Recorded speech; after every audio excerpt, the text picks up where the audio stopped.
नमस्कार मंडळी, मी मधुश्री. माझं यूट्यूब चॅनल मधुश्रीज किचनमध्ये तुम्हा सर्वांचं मनापासून स्वागत करत आहे.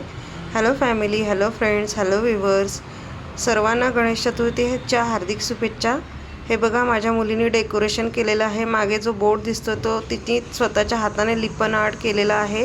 हे डेकोरेशन संपूर्ण तिने केलेलं आहे. गणपती बाप्पाच्या आगमनाची तयारी झालेली आहे. गणपती बाप्पाची स्थापना पण झालेली आहे. यथासांग पूजा केलेली आहे माझ्या मिस्टरांनी. हे बघा, तुम्हाला दिसत असं असेल डेकोरेशन किती छान वाटतंय बघा. ते लिपन आर्ट पण किती छान वाटतंय बघा.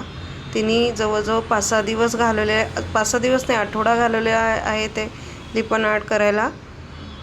तर गणपती बाप्पाची व्यवस्थित पूजा वगैरे केलेली आहे. छान सगळं झालेलं आहे गणपती बाप्पाचं.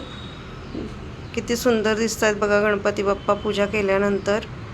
प्रसन्न वाटतं आहे, सगळं वातावरण प्रसन्न होतं घरातलं. आता गणपती बाप्पासाठी काय काय नैवेद्य केलेलं आहे ते दाखवते मी तुम्हाला. हे बघा, लिंबू चटणी, कोशिंबीर, पोळ्या, आमटी, वरण भात, उकडीचे मोदक, घोसाळ्याची भजी आणि भेंडीची भाजी असा नैवेद्य केलेला आहे. हे बघा, आता नैवेद्य दाखवतात आहेत माझे मिस्टर. आता नैवेद्य झालं की आम्ही आरती करून घेणार आहे. हे बघा, तर सर्वांना परत एकदा गणेश चतुर्थीच्या हार्दिक शुभेच्छा. बाय.